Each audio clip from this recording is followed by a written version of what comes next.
के जहन में आयत महफूज न हो, और अगर आयत महफूज न होगी तो बात तर्जुमे की हद तक ज़रूर महफूज होगी।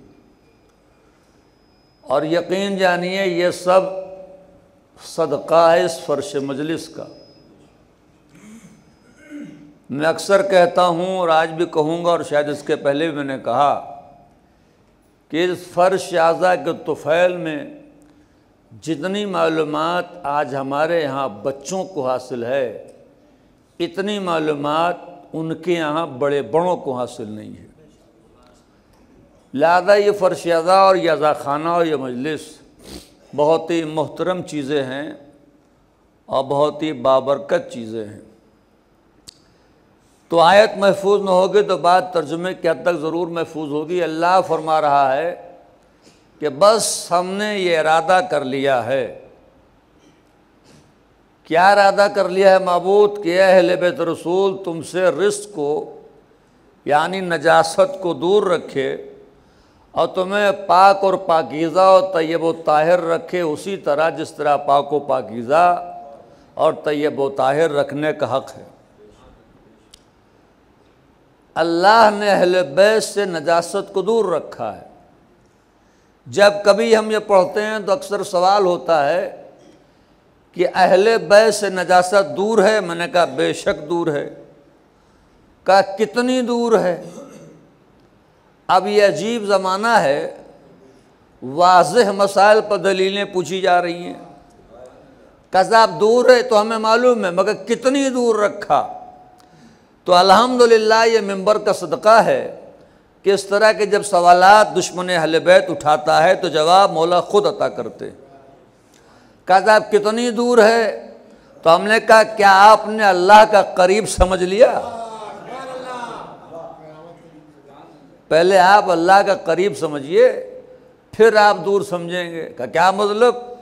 मैंने कहा सारे अंबिया से उम्मत ने एक सवाल किया कि मता तक़ुमुस्सा, ये बताइए क़यामत कब आएगी? मता तक़ुमुस्सा, ये बताइए क़यामत कब आएगी? एक ऐसा सवाल है जो हर उम्मत ने अपने नबी से किया कि मता तक़ुमुस्सा, ये बताइए क़यामत कब आएगी? क़यामत कब आएगी? क़यामत कब आएगी? तो सारे अंबिया ने उम्मत से सिर्फ एक जवाब दिया कि क़यामत करीब है, क़यामत करीब है, क़यामत करीब है। जिस क़यामत को सबने कहा करीब है वो क़यामत आज तक ना आई। भाई कहा सारे नबियों ने कि क़यामत करीब है, मगर वो क़यामत जिसे सबने कहा करीब है वो क़यामत आज तक ना आई। तो जिसका करीब इतना दूर हो उसका दूर कितनी दूर होगा? सलावत पढ़िए बर मोहम्मद वाले मोहम्मद को।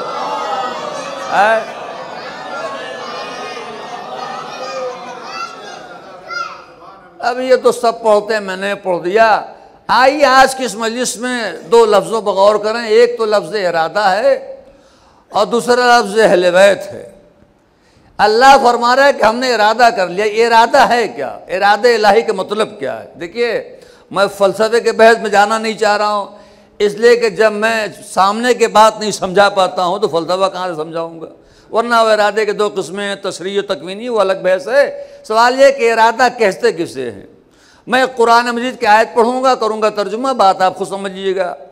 अल्लाह कुरान मजीद में इरशाद फरमा रहा है कि इन्नमा अमरुहु इज़ा अरादा शयअन अन यक़ूल लहू कुन फयकुन। ये आयत है, ये आयत है, रवायत नहीं है।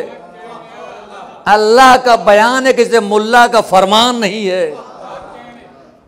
इन्नमा अमरुहु, अल्लाह जब किसी शय का इरादा करता है, सुनिएगा, अल्लाह जब किसी शय का इरादा करता है, अन यक़ूल लहू कुन फयकुन, तो कहता है कि हो जा, बस वो शय हो जाती है।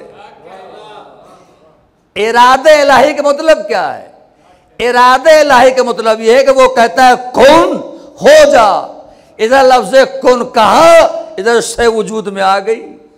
यानी उसके लफ्ज़ कुन कहने में और शय के वजूद में आने में कोई फासला न हो, उसी को इरादे इलाही कहते हैं। पढ़िए सलवात बाबा दे वलन।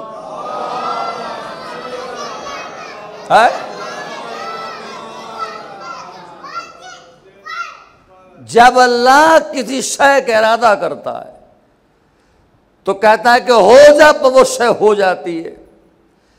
अब मैं अगर मिसालें दे के समझाऊं तो मिसालें बहुत सी हैं। बच्चे आए अपनी माँ के पास और आकर कहने लगे अम्मा कल ईद का दिन आने वाला है। सुना हुआ वाकया आपका है। मैं इन देखिए ये बुजुर्ग जो बैठे हुए हैं सब समझे समझाए हुए हैं, इन्हें समझाना मकसद नहीं है, समझाना है बच्चों को, ये तो सब समझे हुए हैं। बच्चे आए माँ के पास तो कहने लगे कि माँ ईद का दिन आने वाला है, सारे मदीने के बच्चे नए लिबास पहनेंगे, मेरे लिबास कहाँ हैं? ये आप सुनते रहते हैं। बच्चों को एहसास हुआ कि ईद का दिन आने वाला है तो बच्चे आए माँ के पास, माँ सारे बच्चे मेरे लिबास कहाँ हैं? इधर बच्चों ने कहा मेरे लिबास कहाँ है, उधर शहजादी ने कहा कि तुम्हारे लिबास दर्जी के यहाँ है। हाँ यार भैया थोड़ा बोला करो यार, सुनते रहते हैं आप ना। मैं कुन फयकुन समझा रहा हूं कि कुन फयकुन कहते किसे हैं। कहाँ लिबास कहाँ है? मैंने कहा तुम्हारे लिबास दर्जी के यहाँ है। इधर ज़बान सिद्दीक़ा से निकला कि लिबास दर्जी के यहाँ है। इधर अल्लाह ने सैयदुल मलाइका, मलाइका के सरदार जनाब जिब्रील को बुलाया।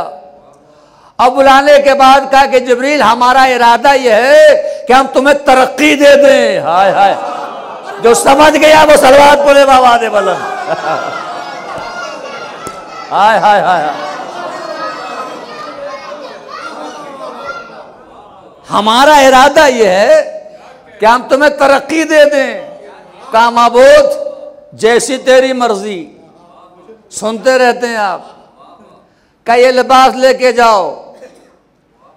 जनाब जिब्रील लिबास लेकर आए दर शहजादी पर। यह दरवाज़ा बहुत ही अजीम है। यह दरवाज़ा इतना अजीम है कि जो साहिबे काबो कौसैन है वो भी आकर दरवाजे पर सलाम करता है। इस दरवाजे को सिदरतुल मुंतहा कहा जाता है। दर फातिमा नहीं है बल्कि नबी करीम के लिए सिदरतुल मुंतहा है। हाय हाय हाय हाय, ये सिदरतुल मुंतहा है। अब मैं सिदरतुल मुंतहा क्या समझाऊं? सिदरतुल मुंतहा अर्श की उस बुलंदी को कहते हैं कि जहां पर जिब्रील ठहर गए। हाय हाय, या नबी अल्लाह वो आपकी जगह है, अगर मैं गया तो मैं जल जाऊंगा। वो जगह आपकी है, अगर मैं गया तो मैं जल जाऊंगा। वो आपकी जगह है, अगर मैं गया तो मैं जल जाऊंगा। जिब्रील ने मकाम पैगंबर पे आने वालों का मसला बता दिया। कहा मैं जाऊंगा तो मैं जल जाऊंगा। तो उस मकाम कहते हैं सिदरतुल मुंतहा, जहां पर जिब्रील ठहर गए। कहा क्या अगर एक कदम आगे बढ़ाऊं तो मेरे बालों पर जल जाएं। जहां जिब्रील के बालों पर जल जाएं उस मकाम को कहा जाए सिदरतुल मुंतहा। तो वो भी सिदरतुल मुंतहा है, दरे फातिमा भी सिदरतुल मुंतहा है। दोनों में फर्क क्या? दोनों में फर्क यह है कि वहां पर जलते हैं, यहां पर मिलते हैं। सलावत पढ़िए बर मोहम्मद वाले मोहम्मद पर। हाय हाय हाय हाय, या अल्लाह भाई एक जरा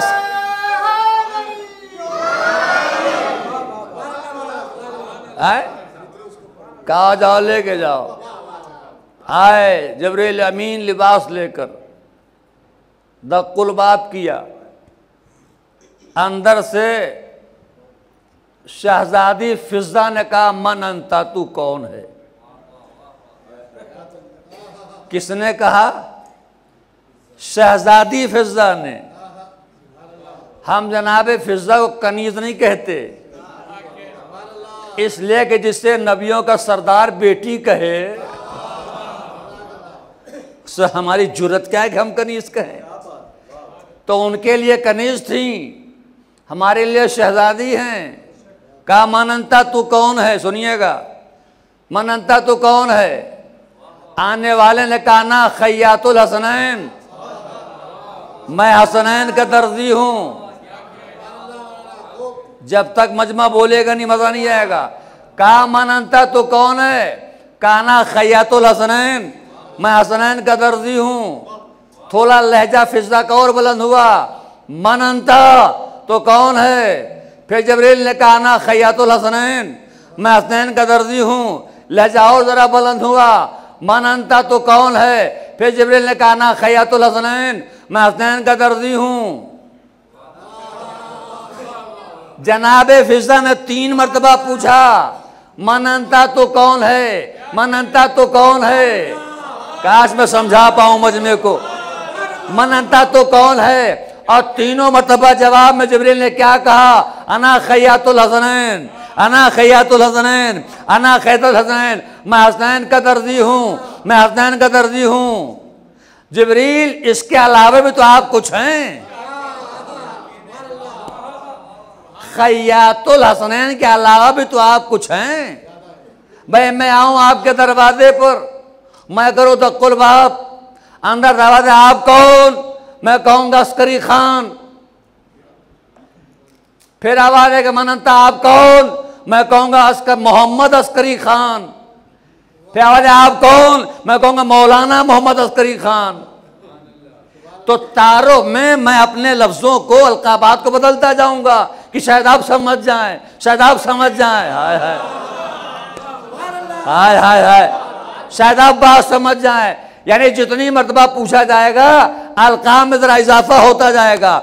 जनाब फिजा ने जब मानता तो कौन, काना खैयातुल हसनैन, मैं हसनैन का दर्जी हूं।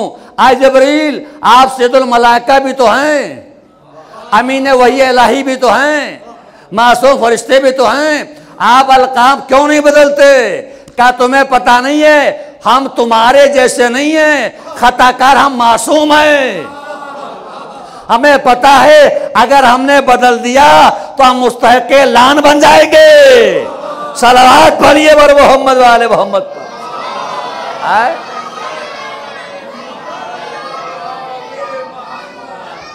तो क्या कहा शहजादी ने, बच्चों ने क्या कहा, मेरे लिबास कहाँ हैं। शहजादी ने कहा कि दर्जी के यहाँ हैं। इधर कहा दर्जी के यहाँ हैं, इधर ध्यान निकला दर्जी के यहाँ हैं। उधर जिब्रील लिबास लेके हाजिर हो गए। वो था कुन, ये था फयकुन। पढ़िए सलवात पर मोहम्मद वाले मोहम्मद पर।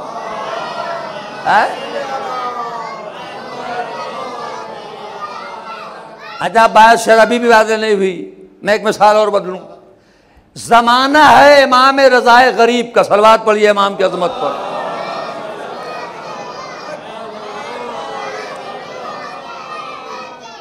हमारे 8वें मौला, वाकया बड़ा तफसीली है, मैं अपने मकसद पाना चाह रहा हूं। उसके हाजिब ने इमाम से गुस्ताखी की। कहता यह है कि फर्जंद रसूल, एक आपने बारिश क्या करवा दी कि आपके चाहने वाले हर तरफ कहते फिर रहे हैं कि हमारे इमाम ने बरसाया पानी, हमारे इमाम ने बरसाया पानी, हमारे इमाम ने बरसाया पानी। तो चूंकि उसका अंदाज गुस्ताखाना था, मगर इमाम ने बड़े ठंडे दिल से कि भाई अगर अल्लाह ने हमें कुछ नेमतें दी हैं और उससे मोमिनीन का कुछ फायदा हो जाता है तो इसमें कौन सी बुराई है। कहने आपने पानी नहीं बरसाया, आप मना कीजिए। तो आपने कहा कि तुम मना कर दो, तुम मना कर दो। कहा मगर आपने पानी नहीं बरसाया। लेकिन लहजा इतना गुस्ताखाना था। क्या आपको मालूम है कि जब जब्र हद से बढ़ता है तो सब्र अपना दामन समेट लेता है। हाय हाय हाय हाय, अंदाज गुस्ताखाना था। लाल एक बटवा इमाम ने कहा भाई ठीक है, जो तू कह रहा ठीक है। कहा नहीं, अगर आप में कोई ताकत है, कोई कुव्वत है, कोई पावर है, तो आप कहिए कि कहीं से कोई दरिंदा आए और मुझे खा जाए।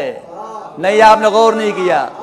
अगर आप में कोई ताकत है, कोई कुव्वत है, कोई पावर है, तो आप कहिए कहीं से। आपने गौर ही नहीं किया। आप कहिए कहीं से कोई दरिंदा है। तो इमाम ने कहा कहीं से क्यों, यहीं से क्यों ना आए। सलावत पढ़िए वर मोहम्मद वाले मोहम्मद पर। आए भाई, कहीं से क्यों, यहीं से क्यों ना आए। भाई इमाम ने लिखा है किताबों में कि उसके पीछे एक कालीन बनी हुई थी जिस पर एक शेर का नक्श बना हुआ था। इमाम ने निगाह भर के उस नक्श को देखा और ज़बान इमामत से कुछ निकला। हाय हाय हाय हाय। इधर लफ्ज का निकलना था, इधर चश्मे फलक ने मंजर देखा कि खुतूत में तहरीक पैदा हुई, तहरीक में तस्वीर पैदा हुई, तस्वीर में सूरत पैदा हुई, सूरत में सीरत पैदा हुई। हाय हाय हाय। तमसील हकीकत बन गई और मिजाज इमामत मसीहत बन गई। सलावत पढ़िए वर मोहम्मद वाले मोहम्मद पर। आए एक सलवा दो जरा, हैदरी पढ़िए सब मिल के।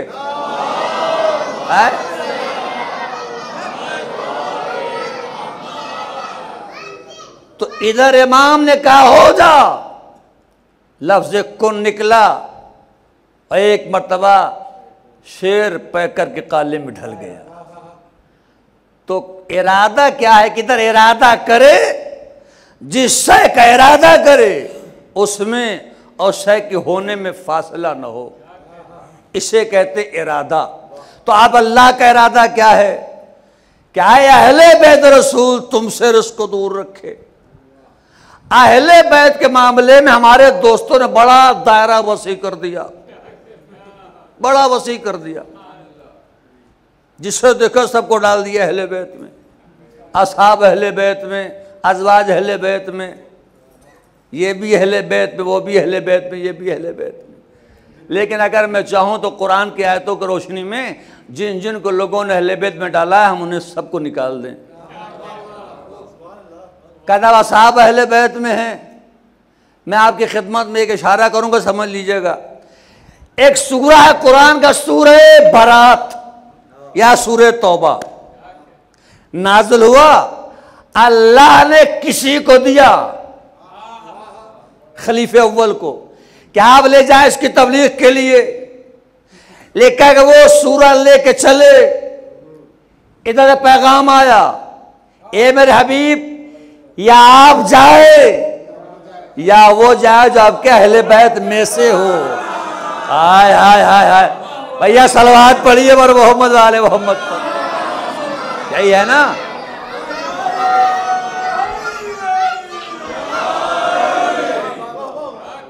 या आप जाए या वो जाए जो आपके अहले बैत में से हो।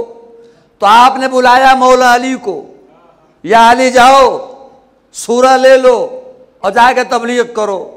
मौलाए कायनात तेज कदमों से बढ़े, रास्ते मुलाकात हो गई। आपने उनसे कहा वो सूरा आप हमें दे दीजिए।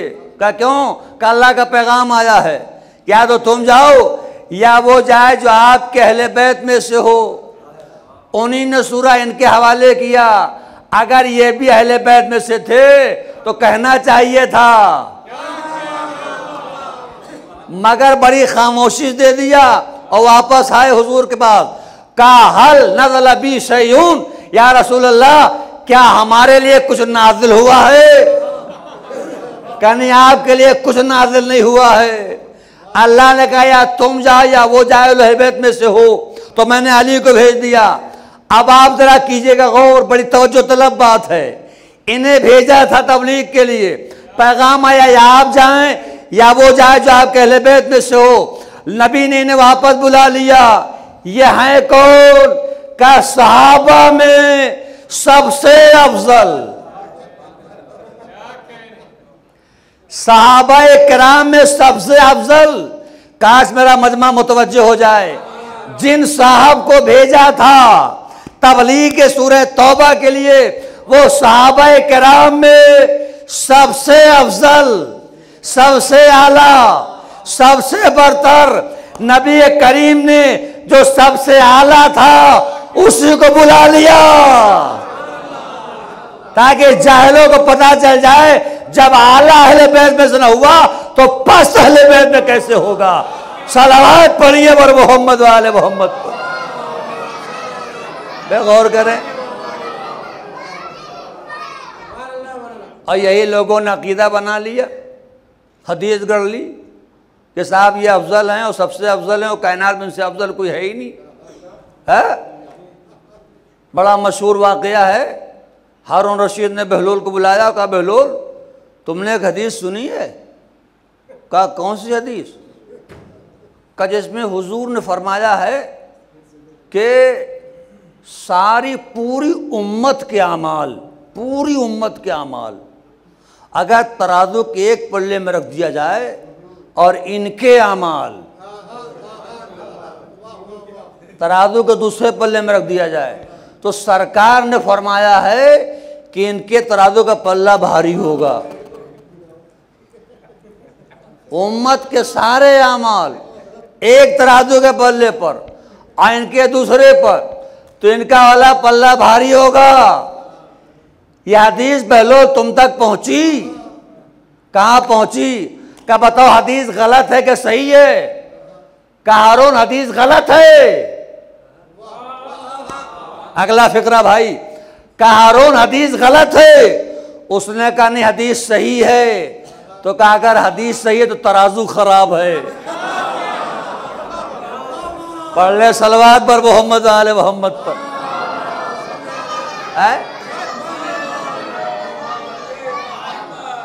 एक और सलवात धीमी धीमी पढ़ लें।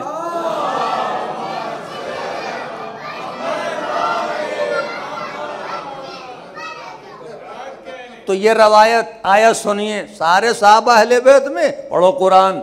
अल्लाह फरमा रहा है कि इन्नमल खमर वल मैसिर, है ईमान लाने वालों ये शराब, ये जुआ, अज़लाम, अंसाब, ये सब रिस हैं।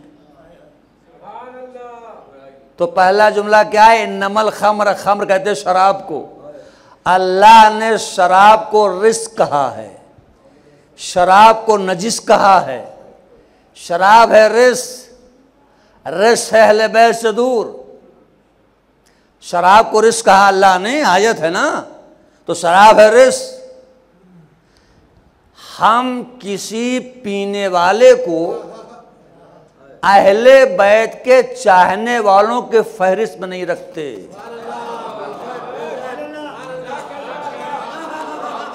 बड़े मुसैयब है, बड़ी एहतियात से मैंने जुमला कहा है। हम किसी पीने वाले को अहले बैत के शियों की फहरिस्त में नहीं रखते, चाहने वालों की फहरिस्त में नहीं रखते।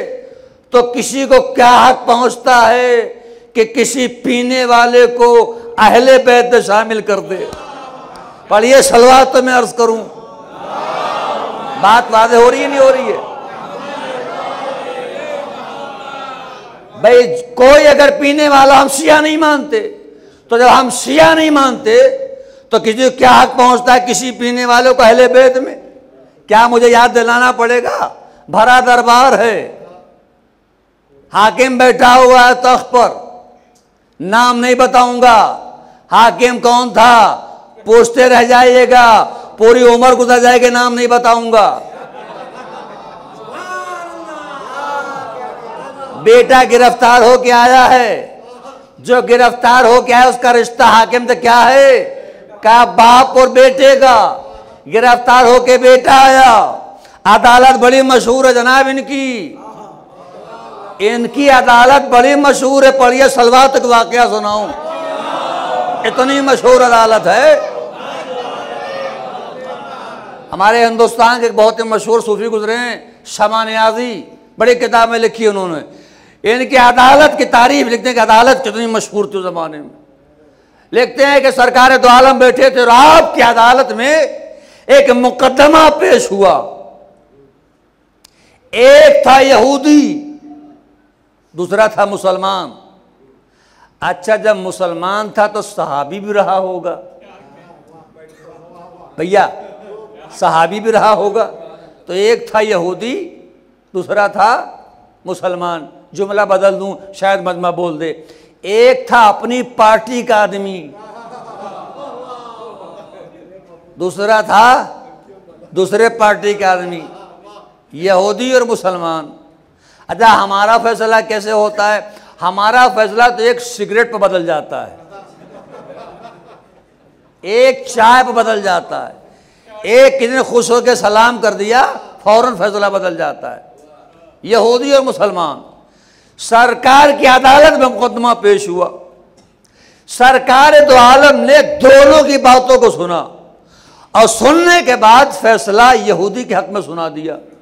यानी इसका ख्याल नहीं किया कि अपनी पार्टी का आदमी है, बल्कि यहूदी के हक में फैसला सुना दिया। लेकिन जब फैसला नबी ने सुना दिया तो दोनों हुजूर की अदालत से बाहर निकले।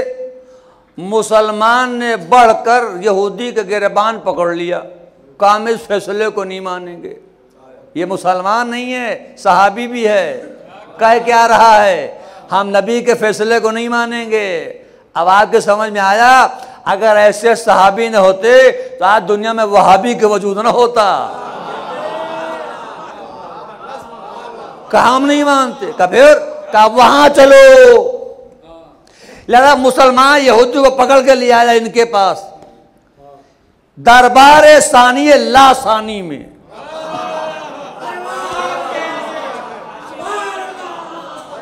आपने गौर किया? दरबार सानी ला सानी में लाला मालूम मुकदमा पेश हुआ। अब अल्लामा शमानियाज़ी लिखते हैं कि अभी ये जा रहे थे फैसला करने के लिए कि यहूदी ने हाथ जोड़ के कहा कि हुजूर आप फैसला करें, हम आपको मना नहीं करते, मगर पहले मेरी एक बात सुन लें। कि क्या बात है? कहा जिस मुकदमे का फैसला आप सुनाने जा रहे हैं ये वो मुकदमा जिसका फैसला नबी सुना चुके हैं, और वो भी मेरे हक में। हासिले मजलिस हो गए मेरा फिक्रा, अगर आप जाग के सुन रहे होंगे तो। कहा कि इसका फैसला नबी कर चुके हैं, वो भी हमारे हक में, इसने नहीं माना, ये मुझे आपके पास ले आया, अब आपकी मर्जी। लेकर जैसे इन्होंने यहूदी की बात सुनी, ये गए घर के अंदर और अब जो निकले तो इनके हाथ में तलवार थी। इनके हाथ में क्या थी? तलवार थी। और ये कहकर मुसलमान की गर्दन मार दी कि जो नबी के फैसले को न माने। बहुत बड़ी बात मैं कह गया। ये कहकर मुसलमान की गर्दन मार दी कि जो नबी के फैसले को न माने हमारी अदालत उसे सजाए मौत देती है। जो सरकार के फैसले को न माने हमारी अदालत उसे सजाए मौत देती है। ए भैया, हम भी उनसे ज्यादा और कुछ नहीं कहते। जो उन्हीं ने कहा वही हम भी कहते हैं। उन्होंने क्या कहा? जो नबी के फैसले को न माने उसे हमारी अदालत सजा मौत देती है। हम भी यही कहते हैं कि जो सरकार के फैसले को न माने उसे सजाए मौत मिलनी चाहिए। तो अब अगर नबी किसी बात का फैसला दो के दरमियान नहीं 1.25 लाख हाजियों के दरमियान कर दे, सलावत पढ़िए वर मोहम्मद वाले मोहम्मद।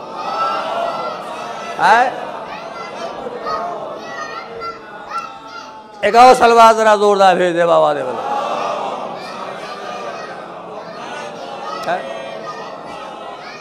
रिश्ते में बेटा है, वो बाप है, जुर्म क्या है? का शराब पिए।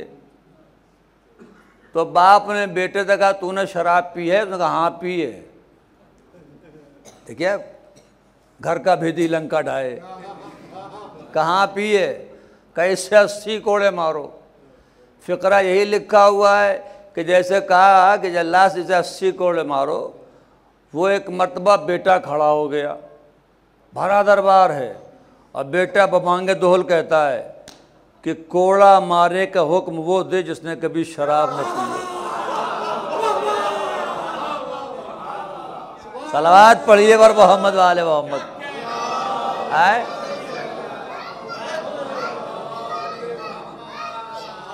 का कोड़ा मारने का हुक्म वो दे जिसने कभी शराब न पी हो, और मारे भी वो जिसने कभी शराब न पी हो। भरा दरबार है, बेटा करा कि वो हुक्म दे जिसने कभी शराब न पी हो, और मारे भी वो जिसने कभी शराब न पी हो।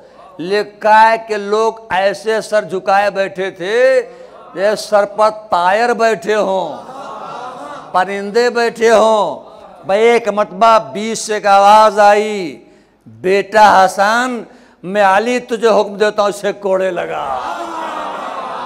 सलावत पढ़िए बर मोहम्मद वाले मोहम्मद। है एक और मजलिसी अंदाज में सलवात पढ़िए जोरदार। और किया आपने ये मामला, और क्या आपने तो मामला यह है कि अहले बैत में कौन है, क्या मियार है, क्या पहचान है अहले बैत की। रसूलुल्लाह है और मदीना है। सरकार दो आलम गोद में नवासे को लिए हुए बैठे हुए हैं। हमारे और आपके दूसरे इमाम, इमाम हसन अलैहिस्सलाम।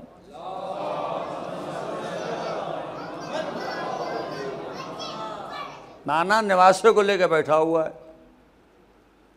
अच्छा, ये रिवायत हमारे यहाँ भी किताबों में है और हमारे बड़े भाइयों के यहाँ भी है, मगर कुछ लफ्ज़ें जो हैं वो बदली भी हैं। लेकिन हुजूर नवासे को लिए बैठे थे और एक एराबी आया, एराबी बोलते हैं अरब, देहाती अरब को। वो आया हाथ में एक खजूरों से भरा हुआ टोकरा लेकर, और लाने के बाद उसने हुजूर के सामने रख दिया। हमारे यहाँ लिखा है कि ला के रख दिया, बड़े भाइयों के लिखा है कि जब ला कर रख दिया तो गोद में बैठा हुआ नवासा इमाम हसन, उन्होंने हाथ बढ़ाया और हाथ बढ़ा के एक खजूर उठा लिया, और उठाने के बाद उसे अपने दहन में रख लिया। हमारे यहाँ दहन में रखने वाली बात नहीं है भैया कि उठाया।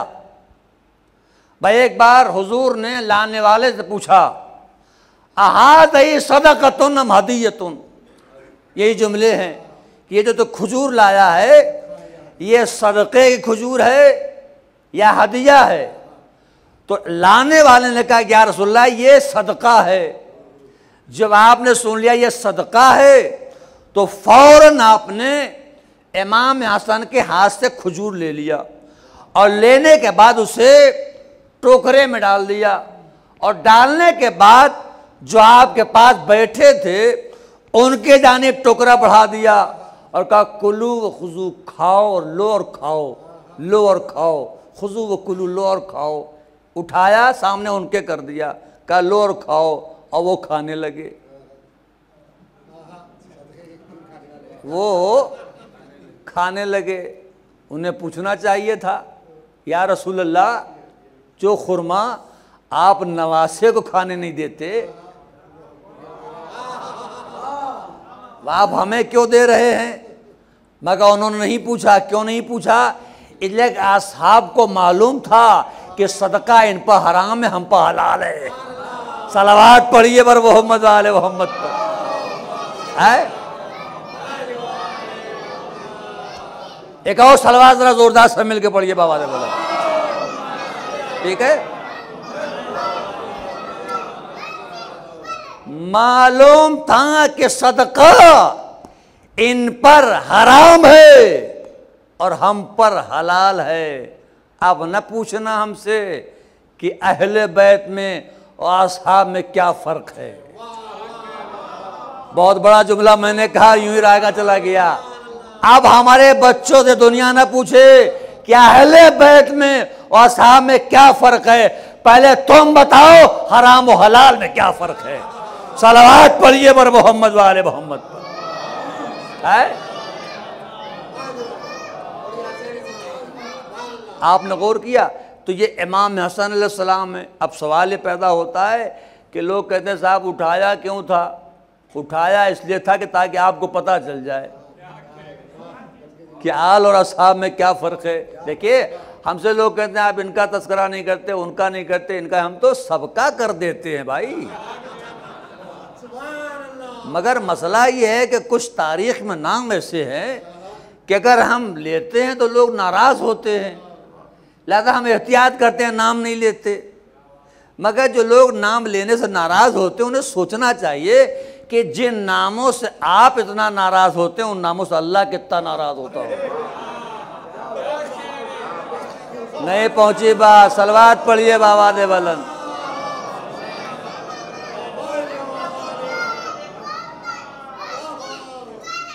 भाई देखिए, मामला ये है कि हम भी उनसे नाराज़ हैं और आप भी नाराज़ हैं।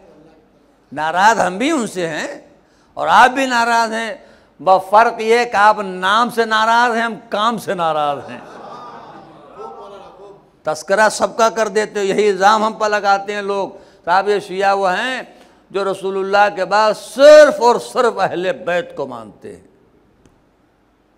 इस बात को आप ज़रा सा तदब्बुर के साथ सुनिए। हम पर इल्ज़ाम ये लगाया जाता है कि साहब ये शिया वो हैं जो रसूलुल्लाह के बाद सिर्फ और सिर्फ, फ़कत और फ़कत, बस और बस अहले बैत को मानते हैं।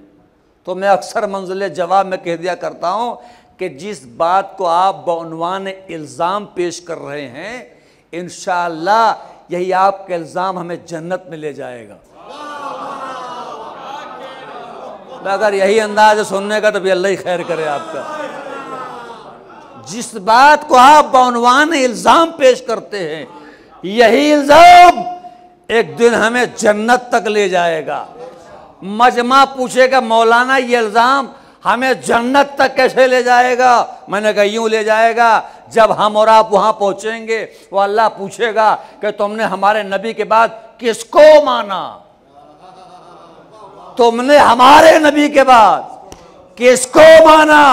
तो हम कहेंगे माबूद हमने तेरे नबी के बाद आले नबी को माना, हमने रसूल के बाद अहले बैत को माना। तो अल्लाह पूछेगा तुम्हारे पास गवाह क्या है? हाय हाय, अरे अब तो बोले भाई। अल्लाह पूछेगा गवाह क्या है? तो हम इन सारे मुसलमानों को बउनवान गवाह पेश करेंगे, या अल्लाह ये कहते थे हम सिर्फ अहले बैत को मानते हैं। सलावत पढ़िए वर मोहम्मद वाले मोहम्मद।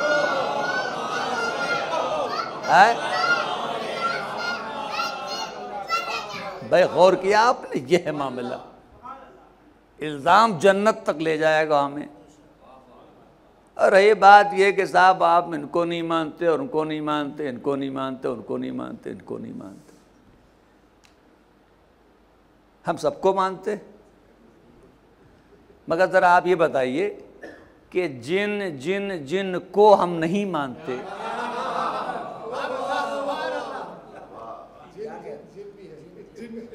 वो आएंगे कब्र में हमसे पूछने के लिए तुमने हमें क्यों नहीं माना?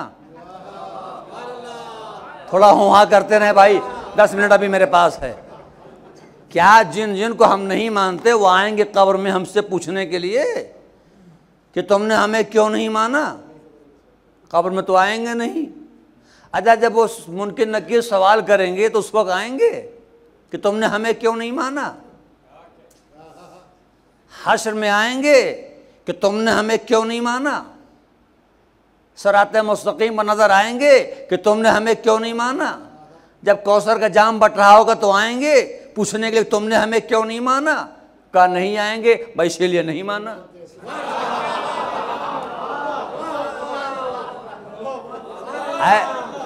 अरे भाई, जब कहीं साबिक़ा ही नहीं पढ़ने वाला है, सलावत पढ़िए बाबा दे बलन, हम क्यों माने?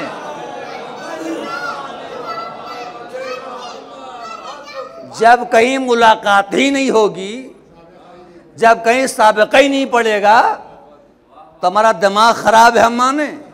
मगर एक बात सुन लीजिए, जिन जिन जिनको हमने नहीं माना उनमें से कोई हमसे नहीं पूछेगा कि तुमने हमें क्यों नहीं माना। और जिनको तुमने नहीं माना हर मोड़ पर पूछा जाएगा तुमने क्यों नहीं माना। सलावत पढ़िए वर मोहम्मद वाले मोहम्मद पर।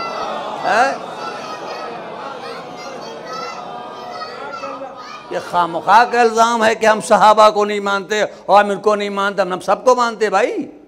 सहाबा की बड़ी शान है, बड़ी शान है सहाबा की। लाखों सलाम हो सहाबा कराम पर। ऐसे इल्जाम न लगाया करें कि साहब सहाबा को नहीं मानते। जो सहाबा को नहीं मानता वो शिया ही नहीं है। कहाँ मानते हैं आप लोग?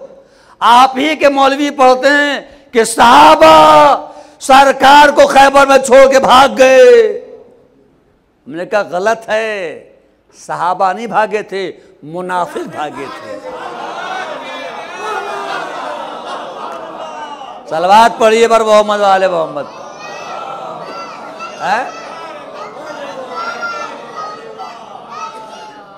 किसी के जुमले याद आ गए? सहाबा के बड़ी शान है, आर्श पांव तो तारे हैं।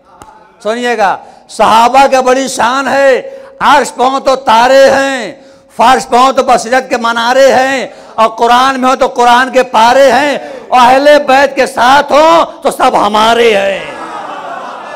सलावत पढ़िए पर मोहम्मद वाले मोहम्मद है।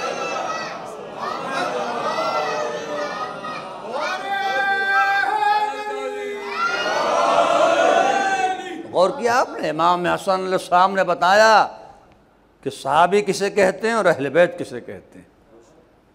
मगर दुनिया ने उस हसन को नहीं पहचाना जो नबी की गोद में बैठकर लौहे महफूज का मुतालिया करता था। आज आप किताबें पढ़िए, सीरत में लिखी गई हैं, न जाने कितनी ऐसी मुज़ख्रफ बातें, बेहुदा बातें मंसूब कर दी गई इमाम हसन से कि आप सोच नहीं सकते। एक साहब ने लिखा मादल्ला कि हसन की ज़िंदगी बड़ी रंगीन ज़िंदगी थी। देखिए, नौजवान पढ़ते हैं, मुझे फ़र्ज बनता है कि हम बताएं। कहा मादल्ला मतलब बड़ी रंगीन ज़िंदगी थी। अहमको, तुमने इनकी तारीख नहीं पढ़ी? लिबास आया जन्नत से तो बच्चों ने कहा कि हमारे लिबास रंगीन नहीं है।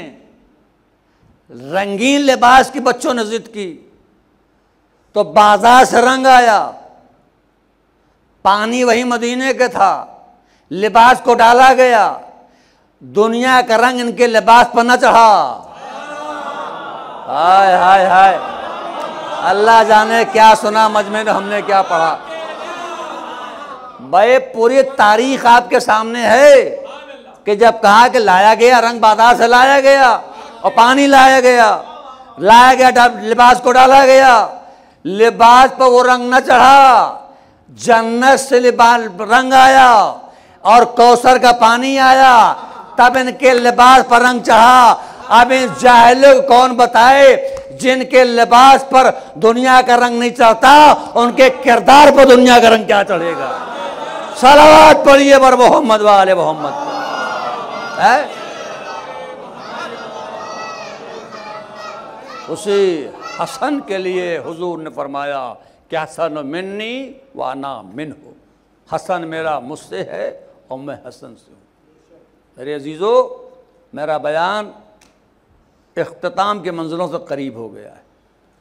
आज की ये शब उसी हसन की यतीम बेटे जनाब कासिम से वाबस्ता है।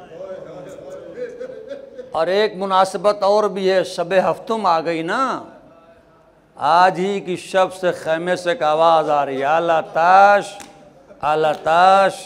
हाय प्यास हाय प्यास। खुदा आपको कोई गम न दे सिवाय गम अहले बैत की। मैंने जनाब कासिम का नाम लिया, आपके आंखों में आंसू आ गए। खुदा इन आंसुओं को कबूल फरमाए।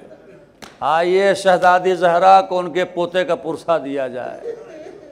जनाब कासिम इमाम हसन के बेटे थे, और जब इमाम हसन की शहादत हुई है तो जनाब कासिम 3.5 साल या 4 साल के थे। इस तरह जनाब कासिम यतीम थे। और इमाम हसन की शहादत के बाद इमाम हुसैन ने अपने इस यतीम कासिम को बेटों से ज़्यादा चाहा है। तारीख के जुमले हैं, सुनाऊं? लिखा है कि इमाम हसन अलैहिस्सलाम के इस यतीम बेटे को इमाम हुसैन हमेशा अपने पास रखते थे। लिबास का ख्याल, ग़िज़ा का ख्याल, गर्मी का ज़माना है और जनाब कासिम के जिस पर मोटे लिबास हैं, का बेटा ज़माना गर्मी का है, तुमने कैसे लिबास पहन रखा है? ये मैंने वाक़या क्यों सुना, ताकि आपको महसूस हो कितना चाहते थे इमाम हुसैन अपने इस यतीम बेटे को। ऐसी मोहब्बत को देखकर जनाब कासिम ने एक दिन अपने माँ से कहा, माँ मुझे मेरा चचा बहुत चाहता है, माँ मुझे मेरा चचा बहुत चाहता है। कहाँ बेटा चचा तुम्हें चाहते हैं? सुनेंगे आप। जनाब कासिम ने अगला फिक्र क्या कहा? कहते हैं माँ मैं कभी कभी सोचता हूँ कि जब मेरा चचा इतना चाहता है तो अगर मेरा बाबा होता तो कितना अगर मेरा बाबा होता तो मुझे कितना चाहता। जनाब कासिम के माँ की आंखों में आंसू आ गया, बेटे तो कलेजे से लगा लिया। मेरे अजीज़ों, बड़ी मोहब्बत थी इमाम को अपने उस कासिम से। लिखा है कि शब आशूर जनाब अब्बास और जनाब अली अकबर में गुफ्तगू हो रही थी।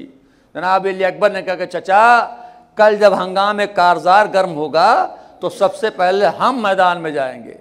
जनाब अब्बास ने कहा बेटा अली अकबर तुम नहीं जाओगे, मैं जाऊंगा। कहा नहीं चचा आप नहीं जाएंगे, मैं जाऊंगा। कहा नहीं बेटा अली अकबर मैं जाऊंगा। कहा चचा आपने मुझे जंग सिखलाया है, आपने मुझे लड़ना सिखलाया है, आप मेरे उस्ताद भी हैं, मैं जाऊंगा, मैं लड़ूंगा, आप मुझे देखिएगा। कहा नहीं बेटा अली अकबर तुमने, मैं जाऊंगा। जब जनाब अब्बास ने कहा मैं जाऊंगा तो एक बार जनाब अली अकबर ने कहा चचा अगर आप मैदान में जाएंगे तो आका की कमर टूट जाएगी, अगर आप जाएंगे तो बाबा की कमर टूट जाएगी। जनाब अब्बास ने कहा बेटा अली अकबर अगर तुम जाओगे तो आका के नूर नजर चली जाएगी। ए आजादारो, अकबर और अब्बास में बात हो रही थी। मैं एक बार एक खैमे का पर्दा उठा, एक बच्चा बरामद हुआ, कहता है चचा अब्बास ना आप जाएंगे, भैया अली अकबर ना आप जाएंगे। चचा अगर आप जाएंगे तो चचा के कमर टूट जाएगी, भैया अगर आप जाएंगे चचा की नूर न चली जाएगी। अरे मैं चूंकि यतीम हो, मेरे जाने से किसी का कुछ नहीं होगा। ये कासिम ने फिक्रा कहा, एक खैमे का पर्दा उठा, हुसैन बरामद हुए। ए बेटा कासिम, अरे तुमने क्या कह दिया? आवाज गरिया बुलंद है। ए मेरे लाल कासिम, तुमने क्या कह दिया?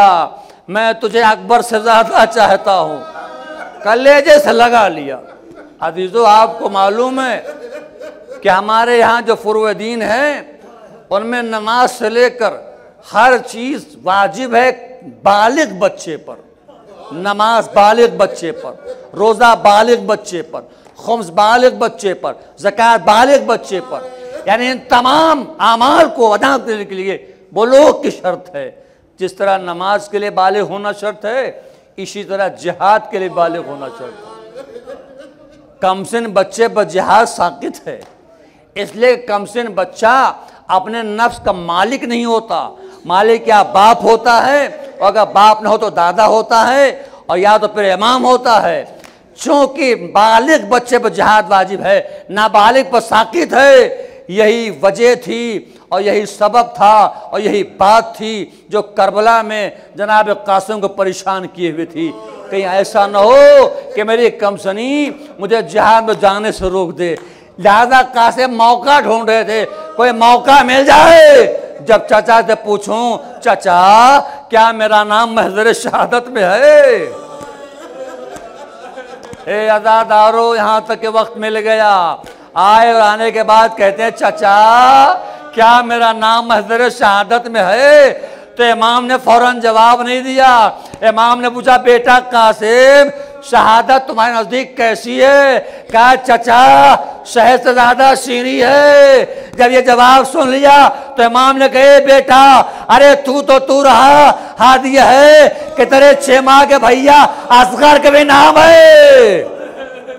ए आजादारो, जब कासिम ने जनाब अली असगर का नाम सुना तो तड़प गए। कहा चचा क्या आधा खैमे में दाखिल हो जाएंगे? कहा नहीं बेटा, आपने पूरी शहादत सुनाई। ए आजादारो, आज तो इमाम ने कह दिया कि बेटा तुम्हारा नाम हज़रत शहादत में है, लेकिन जब जनाब कासिम आए, देखिए हर एक ने कैसे इजाज़त मांगी वो किताबों में लिखा हुआ है, लेकिन जनाब कासिम ने लिखा हुआ है कि जनाब कासिम आए और आने के बाद चचा के हाथों को पकड़ा और चूमने लगे। चचा के हाथों को पकड़ा और चूमने लगे। कहा बेटा कासिम क्या बात है? क्या चचा हमें भी इजाज़त दीजिए। कहा नहीं बेटा तुम्हें इजाज़त नहीं मिलेगी।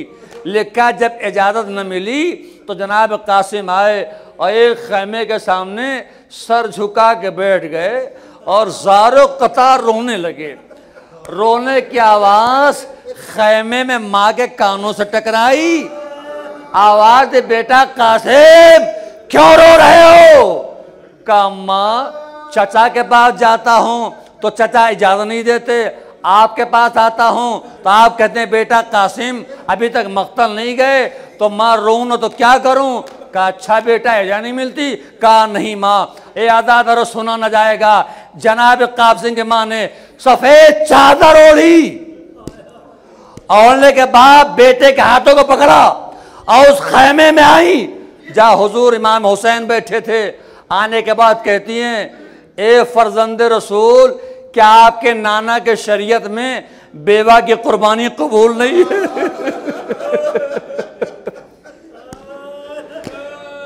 ये जुमला मैंने कहा आप रोए, आपसे कहीं ज्यादा बुलंद आवाज से मेरा इमाम रोया। कहा भाभी आप क्या कहती हैं?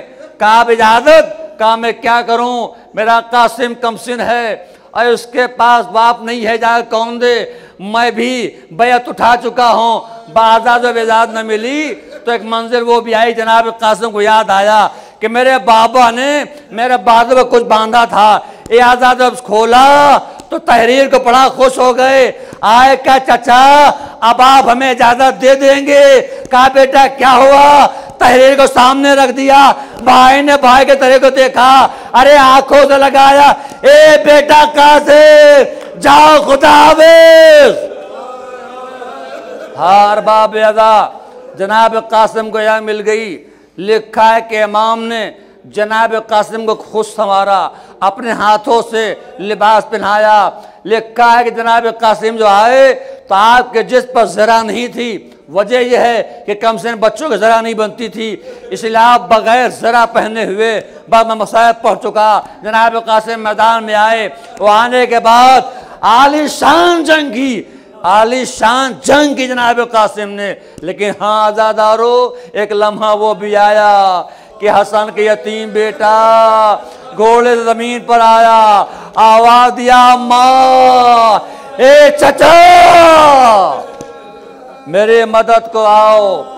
ए अरबाब अज़ा, यतीम भतीजे की आवाज चचा के कानों में पहुंची। लिखा कि इमाम बड़ी तेजी के साथ मैदान की तरफ आए। जब दुश्मन ने इमाम को आते देखा तो अल्लाह अल्लाह, इधर के घोड़े उधर, उधर के घोड़े इधर। अरे जब कासिम के लाश पर घोड़े दौड़ रहे थे, कासिम के या अम्मा ए चचा, ए चचा। हाँ अरबाब अज़ा, जब इमाम पहुंचे तो जनाब कासिम का लाशा पामाल हो चुका था। खुदा के लिए चचा को वो मंजर न दिखाए जो इमाम ने देखा। इमाम ने अपनी रदा उतारी, खाके करबला बिछा दिया, यहाँ तक कि ला कासिम के लाश के टुकड़ों को जमा किया और रदा में रखा, लेके चले। ए अरबाब अज़ा, ये जनाब कासिम शहीद हैं जिसके लिए हमारे इमाम आखिर ने सलाम कहा कि मेरा सलाम हो उस शहीद पर जिसके दाहिने तरफ की पसलियां टूट कर बाएं तरफ आ गई थी और बाएं तरफ टूट कर दाहिने तरफ आ गई थी। हे अज़ादारान हुसैन, यहाँ तक के इमाम जब लेके चले, जनाब कासिम ने देखा, देख के कहा, हे वारिस रसूल, क्या मेरे बेटे का लाशा नहीं मिला? हे अज़ादारो, इमाम लाए, ला के खैमे में रख दिया, बीबियां जमा हो गई, वहाँ कासिमा, वहाँ कासिमा, वहाँ कासिमा, रोने की आवाज। बस आखिरी फिक्रा, ताबूत बरामद होगा, आप ज़ियारत करेंगे। जब अहले हरम रो चुके तो इमाम ने भतीजे के लाश को उठाया और उठाने के बाद लाए वहाँ जहाँ जवान बेटे अली अकबर के लाश रखी थी। अली अकबर के लाश के पहलू में यतीम भतीजे के लाश को रख दिया और लिखा इमाम बीच में बैठ गए, एक हाथ रखा कासिम के लाश पर, दूसरा रखा अकबर के लाश पर, आसमान जाने देखा, आवाज वाह गुरबता, ए परवरदिगार, आज तेरा हुसैन गरीब हो गया, हाय मेरा बेटा अकबर भी मारा गया, मेरा कासिम मारा गया, वाह कासिमा, वाह हुसैना, सालमल्लज़ीना ज़लमू व यमन क़लबिन यनक़लबू।